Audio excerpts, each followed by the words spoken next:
queridos irmãos, bom dia a todos. Que a paz do nosso Mestre Jesus, o amor de Maria de Nazaré nos envolva, nos fortaleça, nos ilumine hoje, amanhã e sempre. Vamos continuar aqui na nossa caminhada evangélica. Estamos no capítulo 5, Bem-aventurados os aflitos.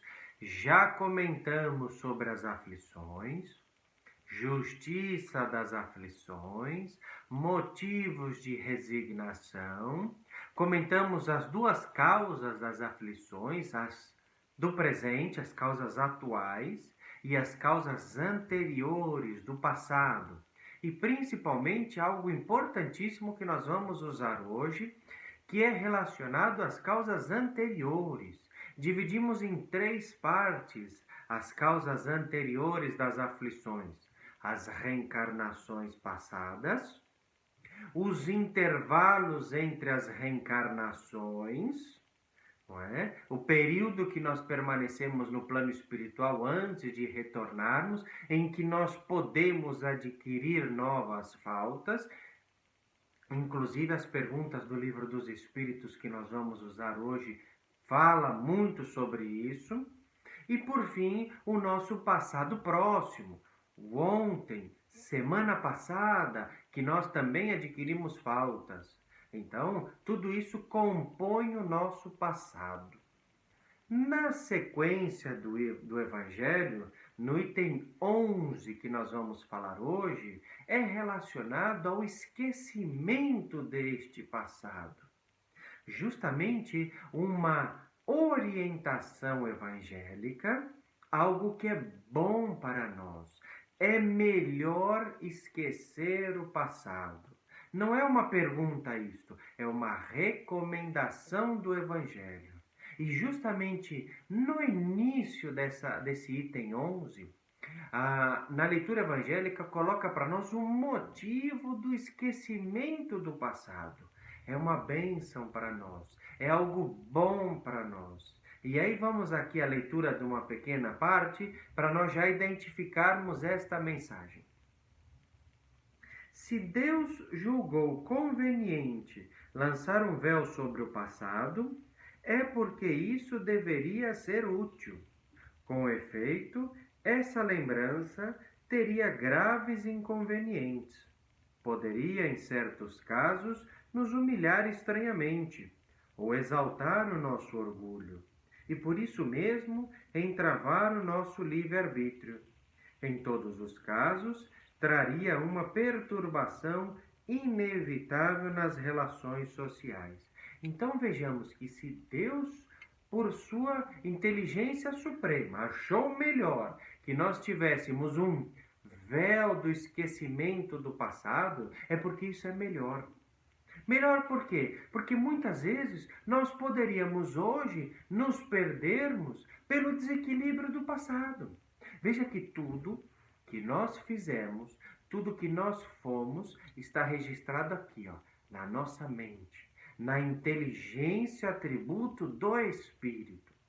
Cada personalidade é um ego que nós temos guardado numa mansão gigante chamada mente, consciente e o seu subconsciente.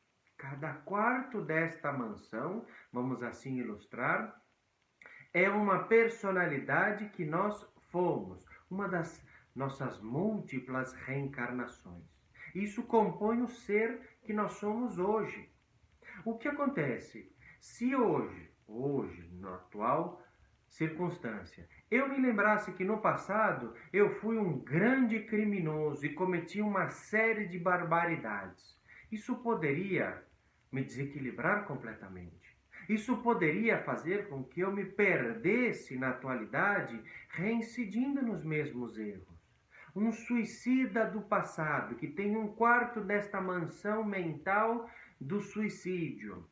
Se não tomar cuidado, toda essa influência que causou o suicídio, todos aqueles sentimentos, melancolia, depressão, independente da causa, poderiam tudo vir à tona novamente e reincidirmos no mesmo erro, agravando ainda mais a nossa condição. Por isso que o Evangelho então coloca que é algo bom para nós, para não exaltar novamente orgulhos ou humilhações. Então, o esquecimento do passado é recomendável para nós. É melhor, mas vale um alerta. Esse esquecimento que nós estamos a comentar agora é específico com relação a nossas partes ruins, aquilo que nós fizemos de ruim. Porque o que é bom, o que foi bom, de amor, de caridade principalmente, não deve ser esquecido. O que foi praticado no bem fica também registrado na nossa mente. E tudo deve vir à tona cada vez mais para quê? Para aí sim, o oposto do que nós dizemos, reincidirmos na prática do bem. O mal deve ser esquecido, o bem deve ser lembrado. O mal deve ser modificado para a prática do bem. Então, por isso que, como nós ainda somos espíritos imperfeitos, como nós ainda trazemos algumas ervas daninhas, o mal ainda predomina em nós, até pelo conceito evangélico desse mundo de provas e expiações, onde o mal ainda domina. Então, por isto, é melhor, esquecermos o nosso passado e trazermos à tona as lembranças apenas da prática do bem. É bem verdade que na sequência do Evangelho, na leitura desse item 11, ele diz aqui que nós podemos ter lembranças do nosso passado. Veja que temos o esquecimento, mas alguma pequena lembrança não podemos ter. Algumas reminiscências do nosso passado não podem vir à tona no presente? Perfeitamente, perfeitamente. E para ajudar isto, já dou até a referência para a leitura que vale muito a pena pela riqueza de detalhes. No Livro dos Espíritos, a partir da pergunta 392 a 399, nós temos o estudo sobre o esquecimento do passado.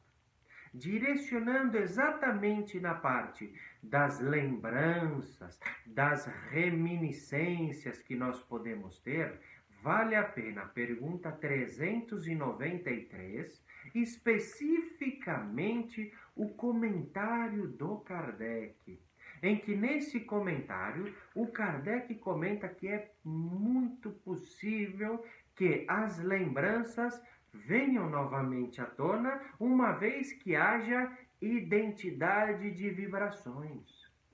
Como nós dissemos, na nossa mente vamos imaginar como se fosse uma casa gigante, uma mansão. E cada quarto desta mansão é uma personalidade que nós fomos no passado. Se no meu presente hoje, a minha personalidade hoje, formada por estas anteriores, se direcionar mais para uma personalidade específica, uma pessoa violenta, vai vir à tona na minha realidade hoje esta violência e vai trazer junto a reminiscência do passado, ou no plural, as reminiscências do passado violentas. E eu vou reincidir no mesmo erro. É isso que o Kardec diz na nota de rodapé, juntamente com o Evangelho. Então é possível sim estas lembranças. Eu posso não saber tudo, não lembrar-me de tudo, inclusive como diz no Livro dos Espíritos, mas está aqui registrado. Embora eu me esqueça, mas eu tenho aqui tudo guardadinho. À medida que nós formos evoluindo, moralizando nosso sentimento e pensamento, evoluindo espiritualmente, eu vou tendo uma noção maior da realidade, da onde estou do local, do tempo e principalmente uma filosofia espírita. Quem sou eu? Eu passo a ter uma noção maior de quem eu sou. E quem eu sou hoje é formado por quem eu fui no passado. Então eu tenho essa noção maior. O esquecimento vai diminuindo à medida que eu for evoluindo espiritualmente. Tá bem? O Evangelho ainda coloca para nós uma orientação que tudo que nós passamos na nossa vida corporal, embora tenha o esquecimento do passado, ele faz parte no presente para modificar-nos. Nós estamos aqui reencarnados hoje para expiar as nossas provas do passado, os nossos débitos do passado, que nós comentamos nas causas anteriores. E justamente esse esquecimento, quando é feito para nós, nos dá um livre-arbítrio melhor de podermos optar pelo A ou pelo B, praticarmos o bem ou o mal. Então, o esquecimento do passado, na realidade, nos torna mais senhores de nós mesmos, nos dá mais livre-arbítrio de praticarmos o que nós quisermos, o que nós sentirmos e tivermos vontade. E aí vem o merecimento por cada prática. Se eu me lembrasse do que eu fiz no passado, hoje, racionalmente, eu iria cumprir uma obrigação e não teria o mérito. Se eu sei que eu errei ontem, eu vou tentar acertar hoje. Não por livre-arbítrio, mas por cumprimento de um dever. Eu errei e eu tenho que acertar. Não é eu errei, eu vou acertar. É diferente. Então, por isso que o Evangelho coloca o esquecimento do passado como uma bênção divina. Algo importante. E esse esquecimento do passado também tem, inclusive, o esquecimento do passado nosso quando estávamos no plano espiritual. Eu esqueço o meu passado de vidas passadas, reencarnações passadas, mas eu também esqueço quando eu estive no plano espiritual antes de reencarnar aqui hoje. Ou alguém consegue se lembrar? Alguém consegue lembrar, imaginamos aqui, quando esteve no nosso lar a se preparar para reencarnar? Nós não lembramos nem do nosso estágio no plano espiritual. Muito menos vamos lembrar do nosso estágio em vidas anteriores. Aí, importante para nós partirmos para o finalmente, se em alguma situação, se em algum momento poderíamos lembrar do nosso passado. Porque muitas vezes nós escutamos aí as regressões, as leituras sobre esse tema, os trabalhos que são feitos sobre as regressões, e isso será possível. Vejamos que o Evangelho coloca sobre o esquecimento, a orientação do esquecimento. Mas em algum momento será possível a regressão? Pergunta 397 do Livro dos Espíritos trata sobre esse assunto. Mas para ajudar a entender o Livro dos Espíritos, eu vou contar uma parte da história que está no livro Entre a Terra e o Céu, de André Luiz. São vários capítulos que lá estão, mas mostra um trabalho feito pelo mentor espiritual com relação à regressão. Nesse livro, Entre a Terra e o Céu, volta a figura conhecida nossa do mentor espiritual Clarencio. É o mesmo do nosso lar, ele retorna como mentor do André Luiz nessa obra Entre a Terra e o Céu. E nesse livro trata sobre alguns personagens que estão reencarnados, mas tem uma história que volta à época da Guerra do Paraguai. Porque justamente quando, na situação do livro, André Luiz chega a um lar, praticante do Evangelho no lar, lá ele aparece e vê uma jovem reencarnada.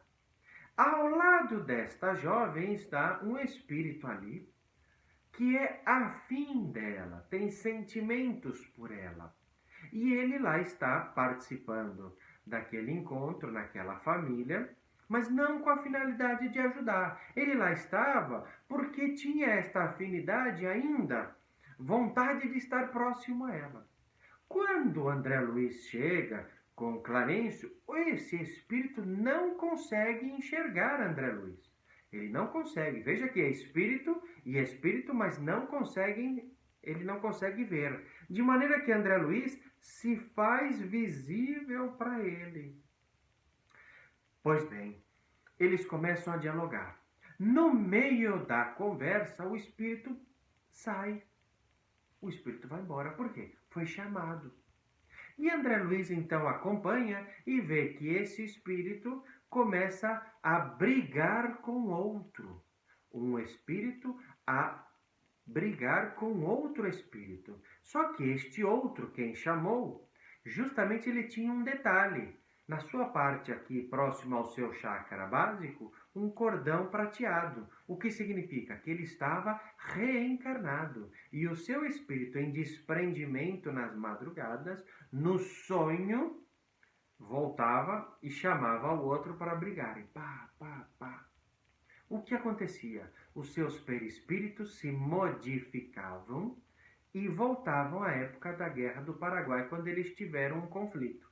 Em resumo, para a gente entender melhor, eram espíritos inimigos da época da Guerra do Paraguai, a maior guerra travada na América do Sul entre Brasil. Se uniram Brasil, Argentina e Uruguai para guerrear contra o Paraguai. Pois bem, nessa época, então, esse espírito que nós falamos, o desencarnado, ele tinha uma namorada, uma amante, que era aquela jovem reencarnada. E aí vem este outro soldado e toma a amante dele. O que faz este homem? Revoltado, por ser de um escalão mais alto no exército, acaba direcionando o soldadinho para outro local e ele perde a vida. Se revolta por isso e culpa aquele senhor. Então, desde a época da Guerra do Paraguai, ele não havia perdoado esta situação. E quando, numa nova reencarnação, como enfermeiro, mesmo assim, nas madrugadas, o seu espírito se afastava, se desprendia durante o sono, e aí ele se modificava, o seu perispírito voltava à época da Guerra do Paraguai para brigar. Clarencio, vendo tudo isso, o que faz? Nos dois, separadamente, mas nos dois, uma regressão. Naquele espírito reencarnado é feito um trabalho de regressão, de lembrança do passado. Ele não chama de regressão, chama de lembrança do passado. E no outro, desencarnado também, para tentar identificar a origem do problema e assim auxiliar. O mais importante da história é que Clarencio, quando explica André Luiz, diz que o melhor é o esquecimento do passado. Em outras situações, raras situações, é recomendável ou pode ser utilizada a lembrança do passado, mas vejamos bem, o Clarencio deixa isso muito claro. Pequena parte do passado. Nunca se traz à tona toda a história, só uma pequena parte com uma finalidade útil. A lembrança de uma pequena parte tem que ser unida a uma finalidade de ajuda, de socorro. E principalmente com a orientação dos benfeitores espirituais, nunca aleatoriamente, nunca em casa, sem nenhuma preparação. Precisa ter um resguardo espiritual, porque esse passado que nós trazemos normalmente não é um passado bom. Não é um passado de boas ações, é um passado que nos compromete. E justamente por isso tem que ter o resguardo espiritual e só de uma pequena parte, para nós não nos desequilibrarmos. Então, a história é muito mais profunda, tem muito mais detalhes, muito mais informações, mas para que a gente fique com a mensagem. O esquecimento do passado é o recomendável. Não busquemos saber o que Deus, na sua inteligência suprema, achou por bem deixar escondido. deixar esquecido. Mas, em raras exceções, é possível trazer este passado à tona com a finalidade de ajuda e o suporte espiritual dos mentores para que nenhum problema mais grave ocorra, conforme André Luiz, entre a terra e o céu. Muita paz, muita luz, muita força a todos vocês e uma boa semana. Tchau, amigos!